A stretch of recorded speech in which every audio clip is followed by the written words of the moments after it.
மருமகள்ல அடுத்து நடக்க போகுதுன்னு வாங்க பார்க்கலாம். தமிழ்ச்செல்வி காட்டுக்குள்ள மயங்கி கிடக்காங்க. சேது அந்த மருந்து எடுத்துட்டு காட்டுக்குள்ள நடந்து வந்துகிட்டு இருக்காரு.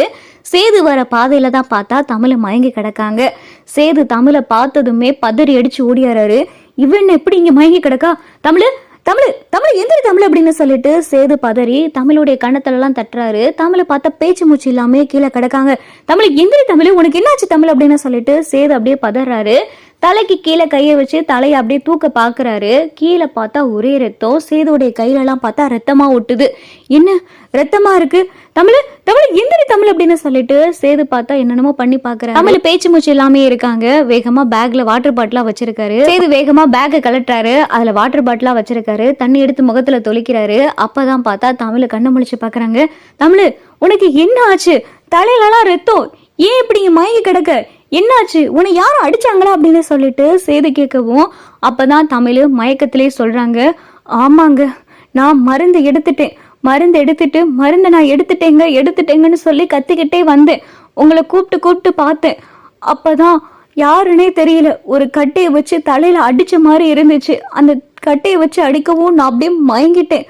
அப்புறம் மருந்து அப்படின்னு சொல்லிட்டு இங்க பார்த்தா தமிழ் சொல்றாங்க. சேது பார்த்தா, நீ மருந்து எடுத்துட்டியா எங்க அப்படின்னு சொல்லிட்டு இங்க பார்த்தா சேது கேட்கவும் பேக்ல இருக்குங்க அப்படின்னு சொல்லி தமிழ் சொல்றாங்க.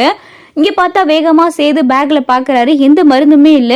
என்ன தமிழ் மருந்து எடுத்தேன்னு சொன்ன, பேக்ல மருந்தே இல்லை அப்படின்னு சொல்லிட்டு சேது சொல்லவும் மருந்து இல்லையா அப்படின்னு சொல்லிட்டு இங்க பார்த்தா தமிழ் அதிர்ச்சி ஆகுறாங்க.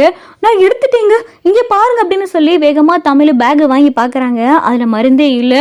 என்னங்க, நான் மருந்து எடுத்துட்டு தான் வந்தேன். நான் மருந்து எடுத்ததுக்கு அப்புறமா தான் உங்களை கூப்பிட்டு பார்த்தேன். அப்பதான் யாரும் என்னை தலையில கட்டையை வச்சு அடிச்சுட்டாங்க அப்படின்னு சொல்லிட்டு தமிழ் சொல்லவும் சரி வா போலாம் அப்படின்னு சொல்லிட்டு இங்க பார்த்தா தமிழை தூக்குறாரு. தமிழை தூக்கிட்டு பார்த்தா சேதுவும் தமிழும் இங்க காட்டுக்குள்ள இருந்து வெளியே வராங்க. சேதுவையும் தமிழ் செல்வியும் சேரு கோலத்துல பார்க்கவும் அப்பத்தா மோகனா எல்லாரும் பதறி போய், தமிழ் என்னாச்சு? தமிழ் சேது என்னையாச்சு உனக்கு அப்படின்னு சொல்லி அப்பத்தா பதறாங்க. அப்பத்தா இந்த பையில மருந்து இருக்கு, இதை போய் டாக்டர் கிட்ட கொடுங்க, இந்த வைத்தியர்கிட்ட கொடுங்க அப்படின்னு சொல்லிட்டு சேது கொடுக்கையில அப்பதான் அப்பத்தா சேது ராசாங்கம் பொழைச்சுக்கிட்டாயா அப்படின்னு சொல்லிட்டு அப்பத்தா சொல்லவும் எப்படி அப்பத்தா அப்படின்னு சொல்லி சேது கேட்கிறாரு. போஸ் மருந்து எடுத்துட்டு வந்து கொடுத்துட்டாயா அப்படின்னு சொல்லி அப்பத்தா சொல்லவும் இங்க பார்த்தா சேது அதிர்ச்சி ஆகுறாரு. என்ன பார்த்தா சொல்ற, போஸ் மருந்து எடுத்து கொடுத்தானா அப்படின்னு சொல்லி சேது கேட்கவும் ஆமாயா, போஸ் தான் காட்டுக்குள்ள போய் மருந்து எடுத்துட்டு வந்து இப்ப கொடுத்தான். கூடவே வைத்தியரும் வந்தாரு. வைத்தியர் தான் அதுல பச்சளை, ஆட்டுப்பால், தேனி எல்லாத்தையும் கலந்து அந்த மருந்தோட அரைச்சு வீட்டுல இருக்கிற எல்லாருக்கும் கொடுக்கவும் எல்லாரும் இப்பதாயா கொஞ்சம் மயக்கம் தெளிஞ்சு ஓய்வு எடுத்துக்கிட்டு இருக்காங்க அப்படின்னு சொல்லிட்டு அப்பத்தா சொல்லவும் இங்க பார்த்தா தமிழ் செல்வி தலையில காயத்தோட மயங்கி இருக்காங்க. தமிழுக்கு என்னாச்சு அப்படின்னு சொல்லி அப்பத்தா கேட்கவும் இல்ல அப்பத்தா, யாரோ இவளை தலையில அடிச்சிட்டாங்க, தலையில அடிபட்டு மயங்கிட்டா அப்படின்னு சொல்லிட்டு சேது பார்த்தா தமிழை வேகமா டாக்டர் கிட்ட கூட்டிட்டு போறாரு. டாக்டர் அப்படின்னு சொல்லிட்டு சேது வரவும் என்னாச்சு, ஏன் இப்படி உடம்பெல்லாம் சேரா இருக்கு அப்படின்னு சொல்லி டாக்டர் கேட்கவும் தமிழ் செல்வி புதக்குழியில விழுந்துட்டா.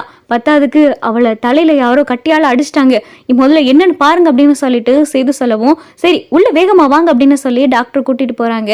இங்க தமிழ் செல்வியை பார்த்தா தலையில கட்டெல்லாம் போட்டு தமிழ் செல்வியோட ட்ரெஸ் எல்லாம் மாத்தி ஏத்திட்டு தமிழ் மயக்கத்துல இருக்காங்க. சேதுவும் பார்த்தா ட்ரெஸ் எல்லாம் மாத்திட்டு வராரு. போஸ் நீ எப்படி காட்டுக்குள்ள வந்த அப்படின்னு சொல்லிட்டு சேது கேட்கவும் இல்லன்னே, அம்மாவுக்கு நான் ஃபோன் பண்ணையில அம்மாவுக்கு இந்த மாதிரி வண்டுக்கு அடிபட்டுச்சு அப்படின்னு சொல்லி அம்மா தான் ஃபோன்ல சொல்லிச்சு. அதை கேட்கவும் மனசு கேட்கல, அதனாலதான் வேகமா மதுரையில இருந்து புறப்பட்டு வந்தேன். புறப்பட்டு வந்ததுக்கு அப்புறமா தான் இங்க இருக்கிற எல்லாரும் சொன்னாங்க அந்த வண்டுக்கடிக்கான மருந்து காட்டுக்குள்ள ஒரு கூடுல இருக்கும் அப்படின்னு.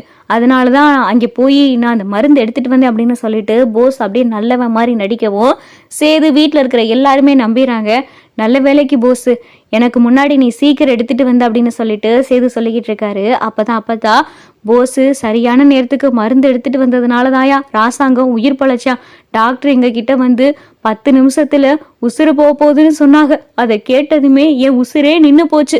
சரியான நேரத்துல போஸ் மட்டும் வரலைன்னா இன்னைக்கு ராசாங்கத்துல இருந்து சாவித்திரி, சித்ரா, தாமரை யாரையும் நம்ம உசுரோட பார்த்துருக்க முடியாது அப்படின்னு சொல்லி அப்பத்தா சொல்லிக்கிட்டு இருக்காங்க. அப்பதான் போஸ் நீ இப்ப இந்த செஞ்ச உதவிய நான் உயிர் இருக்கிற வரைக்கும் மறக்கவே மாட்டேன் அப்படின்னு சொல்லிட்டு சேது போஸை கட்டி பிடிச்சு நன்றி சொல்லிக்கிட்டு இருக்காரு. இது தமிழ் செல்விக்கு பார்த்தா மயக்கம் தெளியுது. மயக்கம் தெளிஞ்சதும் அப்பதான் அப்பத்தா, மோகனா, மலர் எல்லாரும் வரவும் என்ன தமிழ் என்னாச்சு உனக்கு, யாரு தலையில அடிச்சா அப்படின்னு சொல்லி மலர் கேட்கவும் அக்கா அக்கா மாமா நல்லா இருக்காரா அப்படின்னு சொல்லிட்டு தமிழ் கேட்கவும், ஐயா, ஈஸ்வரி அம்மா, சாவித்திரி அம்மா எல்லாருமே நல்லா இருக்காங்க, எல்லாருக்கும் உடம்பு சரியாயிருச்சு. எப்படிக்கா, யாரு மருந்து கொண்டாந்தா அப்படின்னு சொல்லிட்டு தமிழ் கேட்கவும், அப்பதான் அப்பத்தா தமிழ் போசு தான் அந்த மருந்து கொண்டாந்தா அப்படின்னு சொல்லி அப்பத்தா சொல்லவும், போஸா அப்படின்னு சொல்லிட்டு தமிழுக்கு பார்த்தா சந்தேகம் வருது. ஆமாடி, போசு தான் வந்தான். அம்மா, உன்னை யாரு தலையில கட்டையால அடிச்சது அப்படின்னு சொல்லிட்டு அப்பத்தா கேட்கவும், அப்பதான் தமிழுக்கு எல்லாமே புரியுது. அப்ப நம்ம மருந்து எடுத்துட்டோன்ற விஷயம் கத்திக்கிட்டே வந்ததுனால இவனும் காட்டுக்குள்ள இருந்திருக்கான்.